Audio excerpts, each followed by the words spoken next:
Brett here. I'm the Discipleship Pastor at Gateway. Today I'll be looking at the common thread through our devotional readings for the week. And so as I look at these, the theme this week to me, it was a little harder to find. But the thing that I noticed in these passages was how the goodness of God shows through in the midst of problem, in the midst of challenge. And so I want to go through these passages real quick and show you what I'm talking about. Let's start with the Psalm. I think it's the clearest one. He starts with, "Out of a sea of troubles I call to you. Won't you please listen as I beg for mercy?"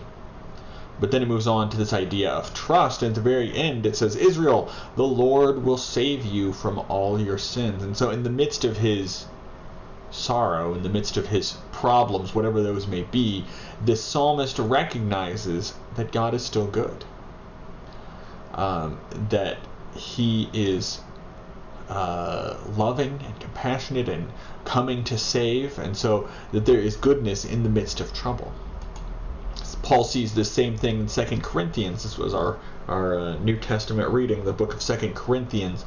He talks about how our bodies are wasting away, that we are slowly dying, slowly falling apart, and yet all the trouble we experience in life, he says, are getting us ready for an eternal glory that will make all of them seem like nothing.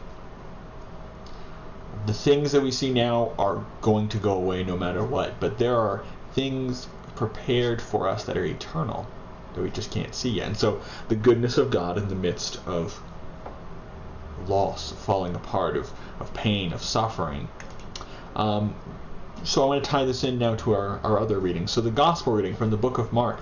Here Jesus is teaching, and he's being rejected by people. People are saying, oh, he's just doing this by the power of demons. And then his family thinks he's crazy, and they're coming to bring him home. In the middle of that, he looks at all these people who are saying, hey, your family's outside, and they think you're nuts. They want you to go home with them. There's those guys outside who say that you can only do this because of demons.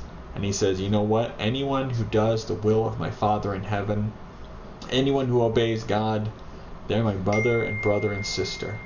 That he recognized that in the midst of his hardship, that he had this mission, and he was accomplishing something beautiful and wonderful, and he was bringing a family to himself of those who loved God and followed him.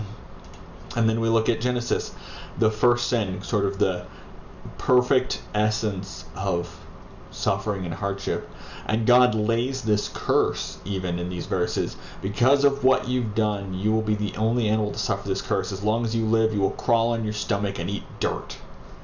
But then in the middle of the curse, or at the end of this particular curse, before he gives these curses to the others, he says, you and this woman will hate each other. Your descendants and hers will always be enemies. One of hers will strike you on the head, and you will strike him on the heel.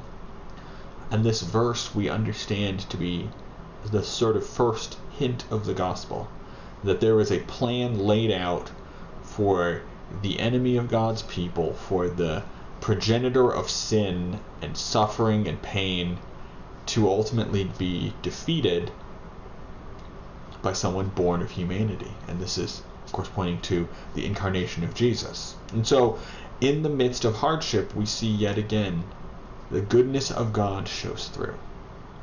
And this is the theme I see in these passages, that no matter what you are experiencing today, no matter what your hardship, no matter what your struggle, no matter how much you feel beat up and torn down by life, that God is still good, that God is still at work, and he is still doing wonderful things, that he cares deeply for you, that he has not forgotten you, and that you will see his goodness.